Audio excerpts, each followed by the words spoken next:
अस्सलाम वालेकुम guys, this is Shoaib याकूब।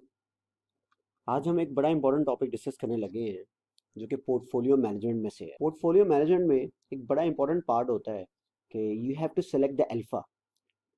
तुम्हें वो जो एबनॉर्मल रिटर्न है तुम्हें वो ढूंढना होता है। लेट्स से कोई भी टाइप की इन्वेस्टमेंट है, लेट्स से आप इन्वेस्टमेंट करने जा रहे हैं तो उसमें आपको दो चीज़ें चाहिए। उस इन्वेस्टमेंट का एक्सपेक्टेड रिटर्न क्या है, अगर उसने रिटर्न कमा के देना है, अगर हिस्टोरिकल है तो ज़ाहिर है वो एक्चुअल रिटर्न हो। अर्न करके देना है तो एक्सपेक्टेड रिटर्न है, अगर अर्न कर लिया तो एक्चुअल रिटर्न है। उसको तुम कंपेयर करते थे रिक्वायर रिटर्न से। और रिक्वायर रिटर्न क्या होता है? Return required according to the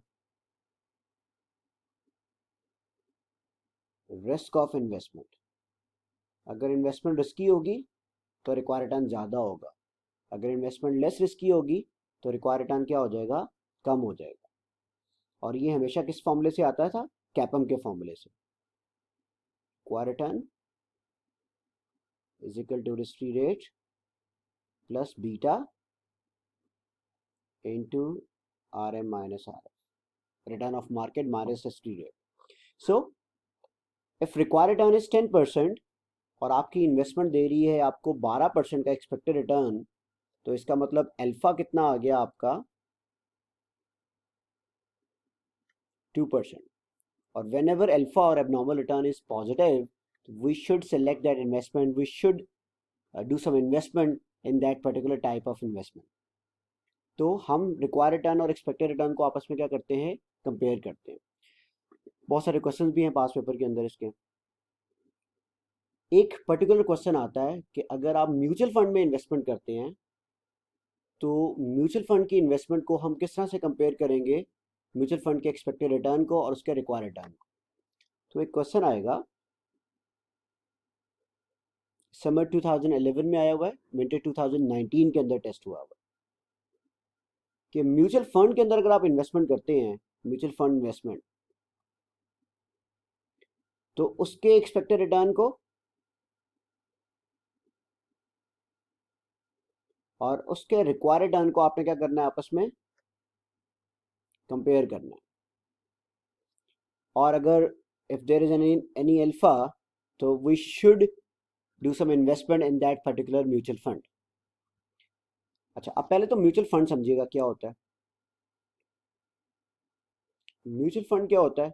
it's a kind of A fund जिसके अंदर लोग क्या करते हैं, पैसा डालते हैं। ये इन्वेस्टर्स हैं, ये पैसा डाल रहे हैं, ये इन्वेस्टर्स हैं, ये उसके अंदर फंड्स डाल रहे हैं। यहाँ कोई फंड मैनेजर बैठा होगा,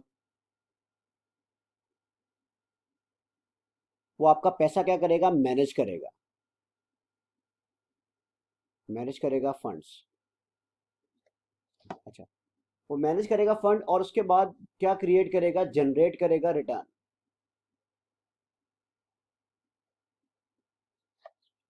अच्छा, नॉर्मली वो रिटर्न जनरेट करने के लिए क्या चार्ज करता है, फी चार्ज करेगा, फी चार्ज करेगा। और फी दो तरह की होती है, एक होता है फ्रंट एंड लोड और एक होता है बैक एंड लोड। ये लोड है, लोड नहीं है, लोड है। फ्रंट एंड लोड क्या होता है? whenever you whenever you take position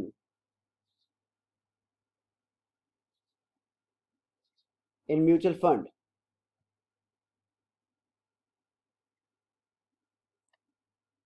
और कह लें कि whenever you invest in mutual fund you will have to pay this fee। जब भी आप एंट्री लेते हैं म्यूचुअल फंड में जो आपको फी देनी पड़ती है उसको फ्रंट एंड लोड कहते हैं। अच्छा, बैक एंड लोड क्या होता है? whenever you take exit तो आपको जो फी देनी पड़ती है उसको बैक एंड लोड कहते हैं, आपको ये फी पे करनी पड़ती है, इसको बैक एंड लोड कहते हैं। अच्छा, म्यूचुअल फंड की जनरली दो टाइप्स होती हैं। हम उसमें से एक पढ़ेंगे और मैंने सारे फीचर भी एक ही के बताए हैं। म्यूचुअल फंड की दो टाइप्स होती है, एक होता है close ended mutual fund,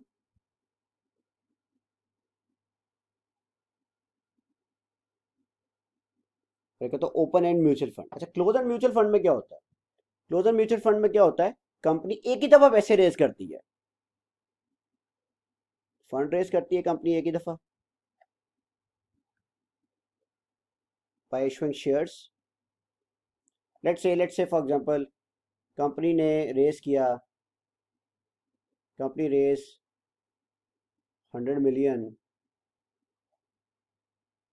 fund through share issue in IPO, initial public offer. Company उस फंड को लिस्टेड बना देगी। 100 मिलियन कंपनी ने पैसा रेज कर लिया शेयर इशू करके। अब क्या होगा? अब इसमें फर्दर इन्वेस्टमेंट नहीं हो सकती। Now these shares will trade in market. अब वो शेयर्स ट्रेड होंगे मार्केट के अंदर। अब तुम उस फंड के अंदर 100 मिलियन से ज्यादा पैसा नहीं कर सकते। क्या हुआ जी? कंपनी ने 100 मिलियन रेस किया मार्केट में शेयर इशू करके, कंपनी के पास 100 मिलियन आ गया, कंपनी ने 100 मिलियन उठाया, डिफरेंट जगह पर इन्वेस्ट कर दिया। ठीक है, कुछ ऐसे स्ट्रक्चर होगा। ये फंड है, कंपनी ने शेयर इशू किए और रेस कितना कर लिया? 100 मिलियन, और इन्वेस्ट किया उस 100 मिलियन को इन मार्केट, डिफरेंट स्टॉक्स वगैरह के अंदर। और फिर हर साल क्या करेगी कंपनी? अनाउंस करेगी dividends to share holders. Company further पैसा इस 100 मिलियन से ज्यादा पैसा नहीं तुम इसके अंदर कर सकते। हाँ, कभी करना हुआ तो कंपनी क्या करेगी? अपनी वो जो ऑथराइज लिमिट होगी वो बढ़ाकर दोबारा शेयर इशू कर सकती है। कोई डायरेक्टली बंदा इस 100 मिलियन के अंदर पैसा नहीं डाल सकता। If you want to invest in close ended mutual fund, तुम्हें शेयर्स बाय करने पड़ेंगे। अच्छा जी, ओपन एंड के अंदर क्या होता है? ओपन एंड के अंदर ऐसा कोई सीन नहीं। ओपन एंड के अंदर ये फंड है, लेट्स से 100 मिलियन का इन्वेस्टर्स ने इन्वेस्ट किया हुआ इसके अंदर।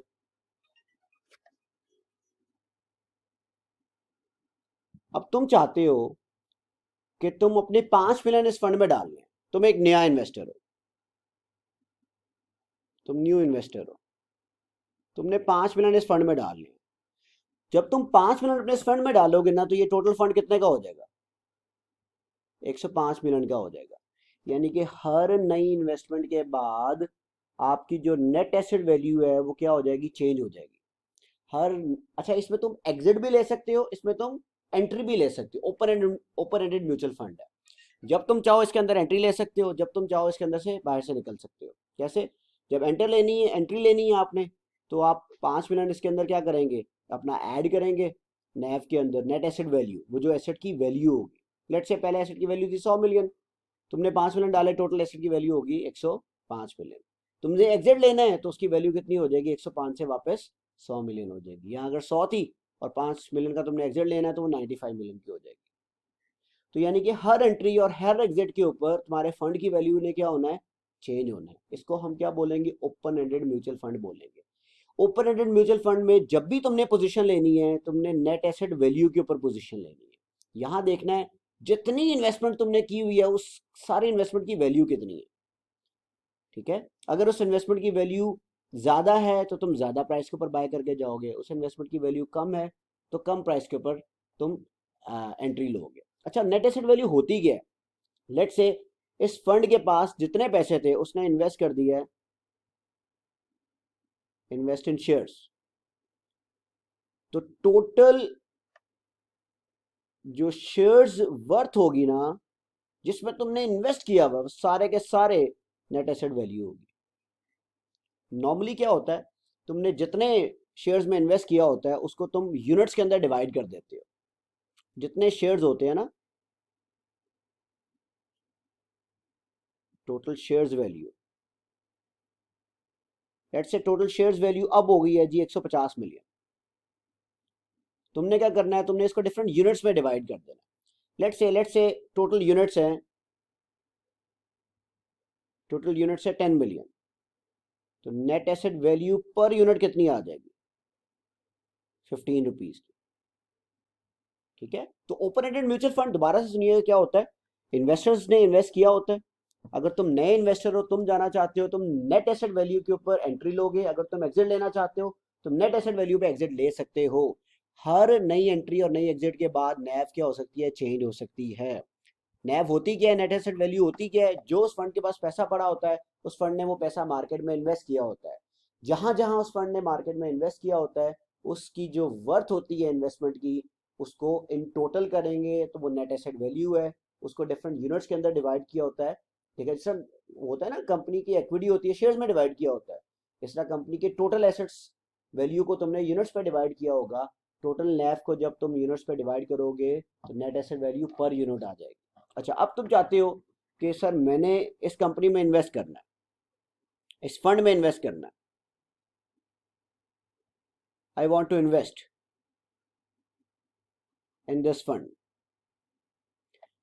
जिस तरह हम लोग किसी कंपनी में इन्वेस्ट करते हैं ना, शेयर्स बाय करते हैं और देखते हैं शेयर की कीमत कितनी है, उसके अकॉर्डिंग इन्वेस्टमेंट करते हैं। तो यहां पर देखिए एक यूनिट की वैल्यू कितनी है? 15 रुपी पर यूनिट है वैल्यू। क्या चीज है ये? नैव है। NAV per unit, net asset value per unit है। अब तुम जरा देखो कि तुमने इन्वेस्ट करना है जी, तुमने इन्वेस्ट करना है 1.5 लाख रुपया, 150,000 रुपीज इन्वेस्ट करने। तो कितने यूनिट्स बाय करोगे? 15 से इसको डिवाइड कर दो,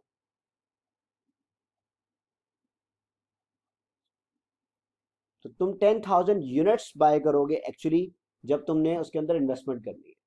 तो आपकी वो जो आपको इनवॉइस मिलेगी, उसके ऊपर लिखा होगा, जो रिपोर्ट मिलेगी उसके ऊपर लिखा होगा कि तुमने 10,000 यूनिट बाय किए, ऐड 15। अच्छा, अब जब एग्जिट लेना है, जब एग्जिट लेना है, लेट से तब एक net asset value per unit हो गई थी 20 रुपए की। अब तुम जब सेल करोगे, तुम कहोगे यार मैंने अपने 10 के 10,000 यूनिट बेचने हैं, तो 20 रुपए के बेच दो। तो तुम कितने के बेचोगे? 2 लाख के। इन्वेस्टमेंट कितने की थी? 1.5 लाख की। बेचा कितने का तुमने? 2 लाख का। तो तुम्हें बेनिफिट कितने का हो गया? गेन कितने का हो गया? 50,000। इस तरह से ओपन एंड म्यूचुअल फंड के अंदर मूवमेंट होती है। अभी मैंने फी को कंसिडर नहीं किया, इसके अंदर फी भी कंसिडर करनी है आपने। ठीक है, तो इसके ऊपर एक पास पेपर में क्वेश्चन आया हुआ है, दो क्वेश्चन आए हुए हैं। हम एक पहला क्वेश्चन सॉल्व करते हैं जो 2011 का है।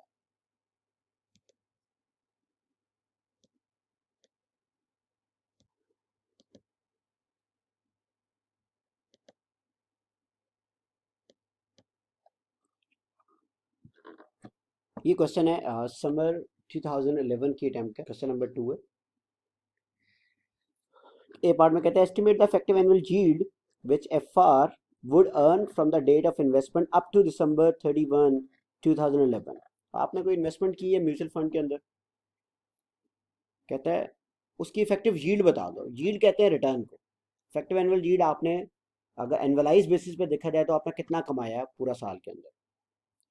फिर in respect of the each fund evaluate whether it would achieve the return in accordance with its risk profile. फिर आप देखो क्या उसने अपनी रिस्क प्रोफाइल, यानी कि उसने अपने रिक्वायर्ड रिटर्न के अकॉर्डिंग तुम्हें कमा के दिया है।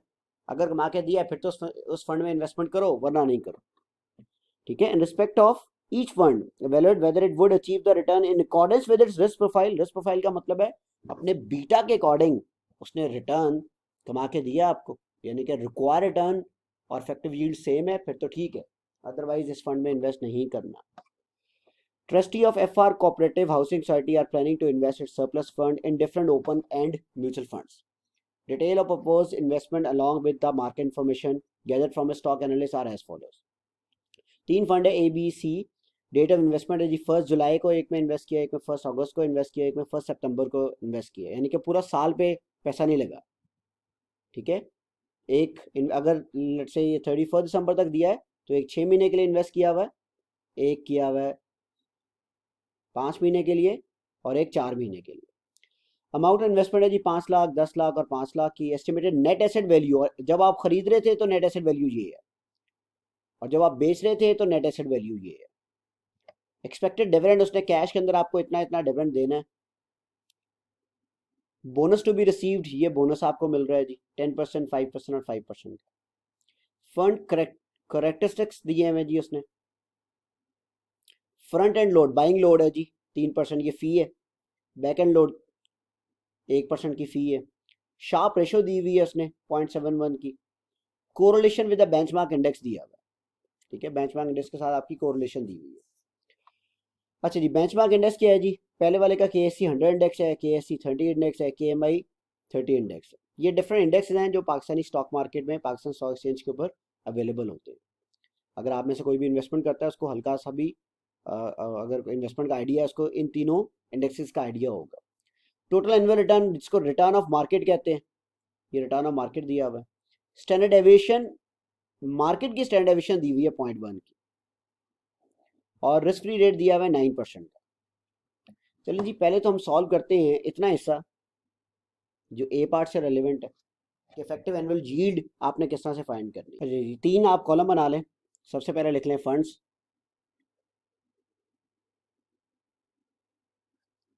फंड का नेम है जी A fund, B fund and C fund. आप इन्वेस्टमेंट कितनी कितनी कर रहे हैं? इसमें कर रहे हैं जी 5 लाख, इसमें कर रहे हैं 10 लाख, इसमें भी कर रहे हैं 5 लाख। अच्छा, जब भी आपने इन्वेस्टमेंट करनी है ना तो आपने नंबर ऑफ यूनिट्स खरीदने। फंड में ना शेयर्स नहीं होते, ओपन एंड म्यूचुअल फंड में आपने यूनिट्स बाय करने होते हैं। आप यूनिट्स बाय करने गए तो एक यूनिट था लेट्स से 10.5 का, 10 का, 9.7 का। लेकिन याद रखिएगा आपको फ्रंट एंड लोड भी देना पड़ेगा, आपको ये कॉस्ट भी बेयर करनी पड़ेगी। ये कॉस्ट किस तरह से बेयर करनी पड़ेगी? ये जो नैव होती है ना, net asset value per unit जो दी हुई है ऊपर, ये इसके अंदर ये कॉस्ट ऐड हो जानी है, ठीक है। आपको यानी कि ये 10.5 का नहीं मिलेगा, 10.5 के अंदर 3% जमा हो जाएगा, फिर ही आपको एक यूनिट मिलेगा, महंगा मिलेगा। ये बिल्कुल ऐसी है जैसे बिड ऑफर स्प्रेड नहीं होता। जब आप खरीदने जाते हैं तो कोई चीज़ महंगी मिलती है, जब आप बेचने जाते हैं तो वो चीज़ सस्ती हो जाती है। तो फी का ताल्लुक भी बिल्कुल ऐसे ही है। जब आप कोई चीज़ खरीदने जाएंगे तो नैव महंगी हो जाएगी, जब आप बेचने जाएंगे नैव कम हो जाएगी। तो फ्रंट एंड और बैक एंड लोड यहाँ पर सेपरेटली कैलकुलेट नहीं होगा, नेट टेस्ट नैव के अंदर ऐड या लेस करके होगा, ठीक है। अगर आप खरीदने जाएंगे तो वो चीज़ बढ़ जाएगी, बेचने जाएंगे तो वो चीज़ क्या हो जाएगी? कम हो जाएगी। अच्छा जी, अब नैफ की वैल्यू निकालते हैं इंक्लूडिंग फी। किस तरह से किया जी? जो भी आपका नैफ था उसको 1 प्लस फ्रंट एंड लोड से क्या कर दिया आपने? मल्टीप्लाई कर दिया। तो ये आ गया 10.82 अप्रॉक्सीमेटली, 10.20, 9.85। एग्जाम्पल के तौर पे कर भी देता हूँ। ये 10.5 था ना पहले वाला ए का, इंटू 1.03 करना,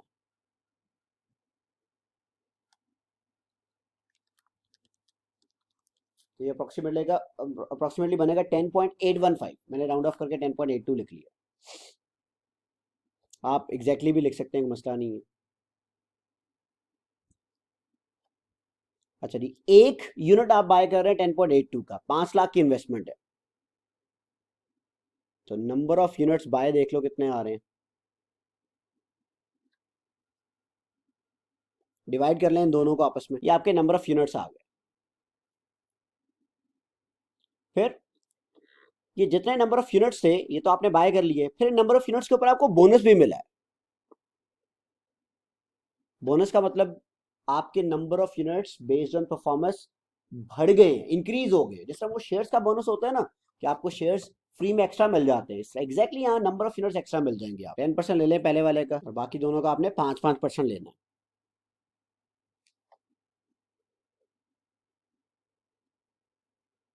टोटल यूनिट्स आ जाएंगे। साल के एंड पे आपके इतने यूनिट्स आ गए। अब हमने जब इसको बेचना है, इसको खत्म करना है, एक्चुअली बेच नहीं रहे, just for the calculation purpose ये देख रहे हैं कि अगर हम साल के एंड पे इसको बेचेंगे तो हमें कितने पैसे मिल जाएंगे। नेव एट ईयर एंड। अब जरा देखिएगा, बड़ी इंपॉर्टेंट बात।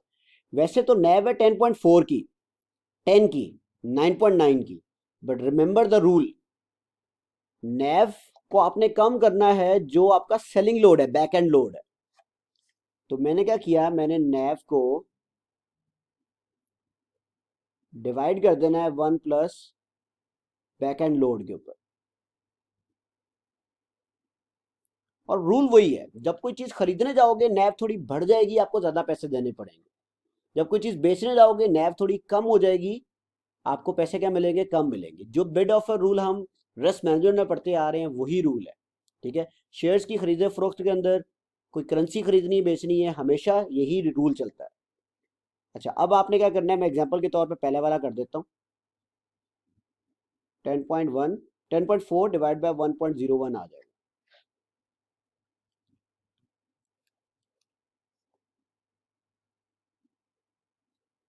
तो ये सारे कर लेते हैं, इसके अंदर कोई लोड नहीं था, सेम आ गया। अच्छा जी, वैल्यू ऑफ इन्वेस्टमेंट निकाल लें, डिवाइड इसको मल्टीप्लाई करके।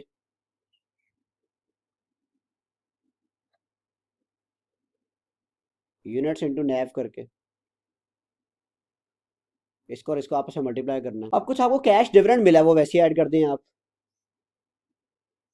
वो डिविडेंड वो यूनिट्स की शेप में नहीं मिला था, वो कैश की शेप में मिला था, इसलिए वो मैं इन्वेस्टमेंट में ऐड कर रहा हूँ।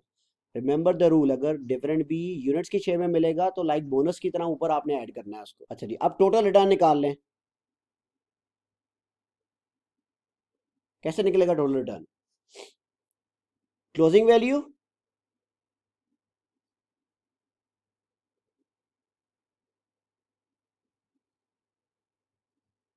माइनस ओपनिंग वैल्यू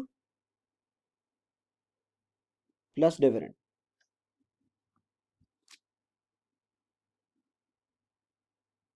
जाएगा 33,067,17,538 आ जाएगा। ठीक है, ये आपका टोटल रिटर्न आ गया। अब क्या करना है आपने, अब आपने इस टोटल रिटर्न को परसेंटेज में कन्वर्ट करना है और उसको एनुअलाइज कर लेना है। पहले तो ये देखो कितने टाइम के लिए आपने इन्वेस्टमेंट की है, number of days of investment कर लेते हैं जी। ये आपने 1 जुलाई को इन्वेस्ट किया है। 1 जुलाई से लेकर अगर हम देखें ईयर एंड तक तो 6 महीने बनते हैं, इसके डेज काउंट कर लें। 1 अगस्त से लेकर ईयर एंड तक 5 महीने बनते हैं, इसके डेज काउंट कर लें। 1 सितंबर से लेकर ईयर एंड तक इसके डेज काउंट कर लें।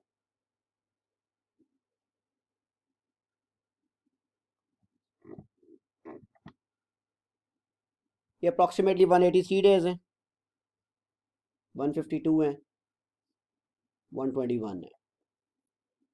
अब एनुअल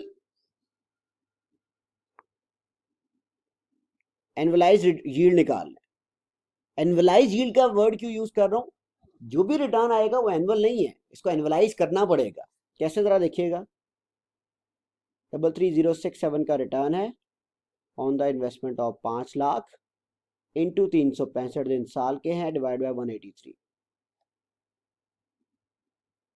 4410 का रिटर्न है on the investment of 1 million. ये 152 डेज का रिटर्न है, इसको एनुअलाइज कर लो। 13.19, 10.66, 10.58, ये रिटर्न आएगा। That is the solution of part A. तो आपका म्यूचुअल फंड ए इतना रिटर्न दे रहा है, बी इतना रिटर्न दे रहा है, सी इतना रिटर्न दे रहा है। अब आ जाए बी पार्ट के ऊपर, क्या कह रहा है। कहते हैं respect of each fund evaluate whether it would achieve the return in accordance with the risk profile. तो तुमने क्या करना है, रिक्वायर रिटर्न निकालना है बी पार्ट के लिए। तो रिक्वायर रिटर्न निकालने के लिए तुम्हें क्या क्या चाहिए, रिस्क फ्री रेट चाहिए, गिवन है।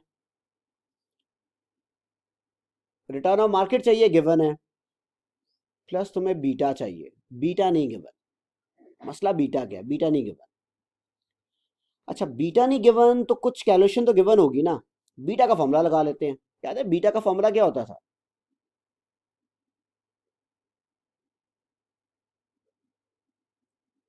Correlation between market and security. Let's say मैं सिक्योरिटी की जगह फंड लिख देता हूँ, एफ लिख देता हूँ, फंड लिख देता हूँ। Correlation between market and that fund, ठीक ठीक है, वैसे तो एक सिक्योरिटी होती है ना, यहाँ फंड की कोरिलेशन फाइंड करनी है क्योंकि तुम्हें फंड का बीटा चाहिए। तो correlation between market end fund into standard deviation of fund divided by standard deviation of market, ये फॉर्मूला बनेगा पॉसिबल। तो correlation of market end fund मुझे पता है, ये देखो कोरिलेशन बिटवीन बेंचमार्क इंडेक्स ये पता है आपको, स्टैंडर्ड डेविएशन ऑफ मार्केट भी पता है, ये बेंचमार्क की स्टैंडर्ड डेविएशन दी हुई है। तुम्हें क्या चाहिए, तुम्हें स्टैंडर्ड डेविएशन ऑफ फंड चाहिए, वो नहीं पता। स्टैंडर्ड डेविएशन फंड तो नहीं आपको पता, वो तो दिया नहीं हुआ, कहीं भी देख लें। हाँ, एक इंफॉर्मेशन और दी हुई है, शार्प रेशियो, शार्प रेशियो दी हुई है। याद है शार्प रेशियो का फॉर्मूला क्या होता था, return of fund, return of portfolio minus risk free rate divided by standard deviation of portfolio. Sharpe ratio given है, रिस्क फ्री रेट गिवन है, फंड का रिटर्न तुम्हें पता चल गया है कितना है, तो तुम ये निकाल सकते हो। तो हम शार्प रेशियो से क्या निकालेंगे, कोरिलेशन ऑफ दैट फंड। निकल आई सर, कोरिलेशन ऑफ फंड पता है, कोरिलेशन ऑफ, हम शार्प रेशियो से क्या निकालेंगे, standard deviation of the fund. हम शार्प रेशियो से क्या निकालेंगे, standard deviation of the fund. Now we know the standard deviation of the fund, standard deviation of the market and correlation between fund and the market. तो हम क्या निकाल सकते हैं, बीटा। बीटा आ गया, आर एम पता है, आर एफ पता है, तो क्या निकालेंगे, रिक्वायर्ड रिटर्न। रिक्वायर्ड रिटर्न को उन फंड की यील्ड के साथ कंपेयर करेंगे और देखेंगे क्या फंड इन्वेस्टमेंट वर्दी हैं या नहीं है। चलें जी, आज जरा कैलकुलेशन करते हैं इन्हीं की।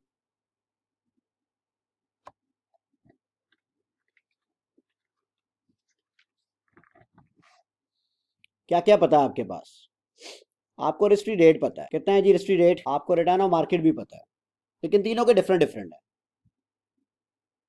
कितना कितने हैं जी, 16, 17 और 12।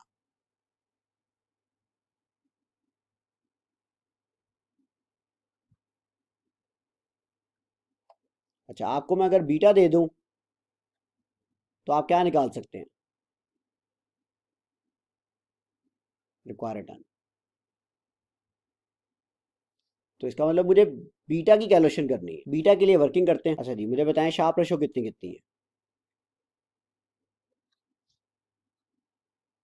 0.71, 0.31, 0.16। रिटर्न ऑफ पोर्टफोलियो, जो हमने रिटर्न ऑफ फंड निकाला है वो ऊपर वही वाला ले लेंगे, 13.19, 10.66, 10.58। अच्छा, शार्प रेशो का फॉर्मूला क्या होता है,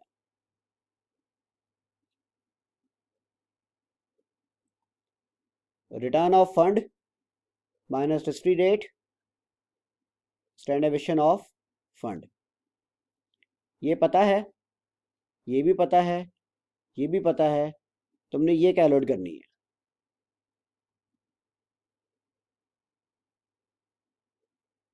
तो तुम स्टैंडर्ड डेविएशन ऑफ फंड निकाल लो रिवर्स कैलकुलेशन करके। शार्प रेशो पता है, रिस्क फ्री रेट पता है, ये सारा कुछ तुम कर लोगे। एग्जाम्पल मैं एक सॉल्व कर देता हूँ, 13.19% minus 9% divided by 0.71।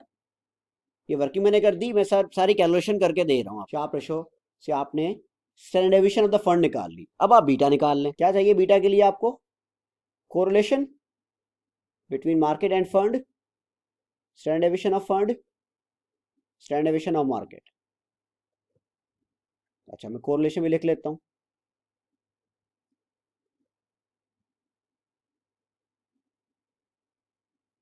Standard deviation of market भी लिख, बीटा कैलकुलेट करते हैं 0.45।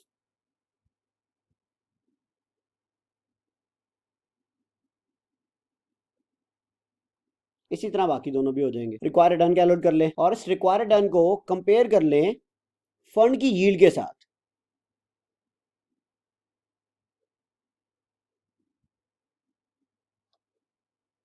थर्टीन पॉइंट वन नाइन था, 10.66 था, 10.58। हाँ जी, डिसीजन क्वेश्चन ये था कि क्या इस फंड ने रिस्क के अकॉर्डिंग परफॉर्म किया। 15% रिक्वायर्ड रिटर्न था, उसने 13% रिटर्न जनरेट किया है, तो परफॉर्म किया है जी, ओवर परफॉर्म्ड है। 11% मांग रहे थे, 10.66 है, अंडर परफॉर्म्ड है। और ये भी क्या आ जाएगा, अंडर परफॉर्म्ड। तो ये समर 2011 की टाइम का क्वेश्चन है। अब हम सॉल्व करते हैं विंटर 2019 का क्वेश्चन, वो इससे आसान है।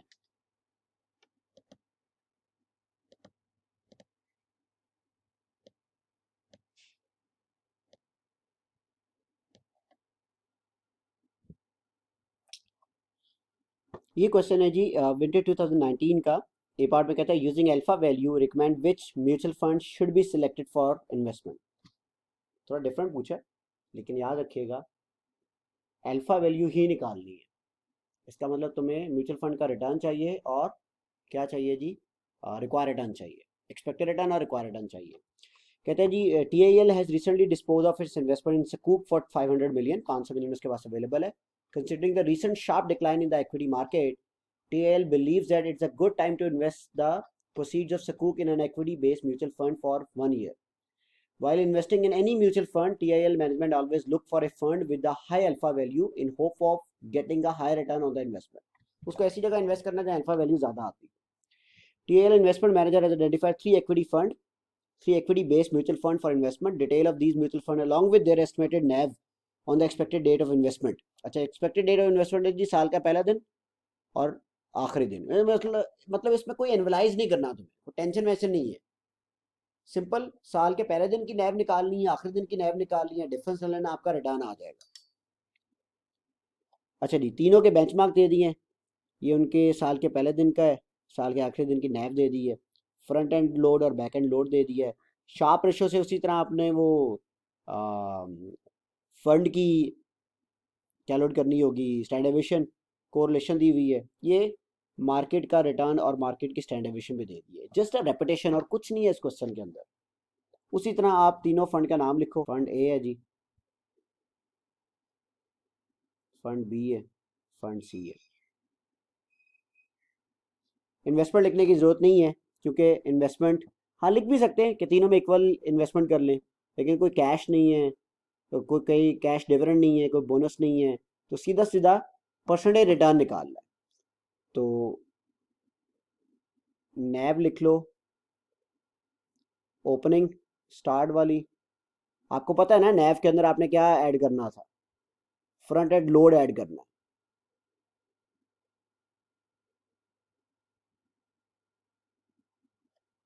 एग्जाम्पल के तौर पर बता देता हूँ कितनी नैव है जी, पहले पहली दफ़ा की 15.92 है, उसमें 1% का लोड ऐड करना है। एग्जाम्पल के तौर पर ये कितना आ जाएगा, 16.08 आ जाएगा। इसी तरह बाकी भी कैलकुलेट कर लें। ये आपने ओपनिंग नैव निकाल ली, एंडिंग नैव निकाल लें, और एंड वाली नैव आपको पता है ना किस तरह से निकालते हैं। बैक एंड लोड से आपने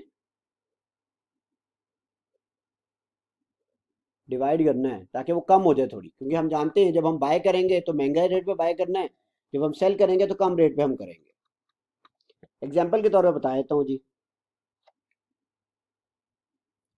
कितने हैं जी, पहले वाले कर लेते हैं। 21.55 है और 2% है, 21.13 आ जाएगी। इसी तरह बाकी भी कर लें, 98.19, 121.49 आ गया। परसेंटेज रिटर्न निकाल लें, किस तरह, 21.13 डिवाइड बाय 16.08 -1 कर देंगे, आपके पास एनवलाइज रिटर्न आ जाएगा। कैसे कैसे ये रिटर्न आया, साल के शुरू में आपने पैसे डाले 16 पे, साल के एंड पे आपने पैसे डाले 21.13 पे। अज्यूम करो एक यूनिट बाय किया साल के शुरू में 16 का, 16.08 का, एक ही यूनिट सेल किया 21.13 का, तो रिटर्न कितना निकालना है, दोनों को डिवाइड करके -1 कर लो।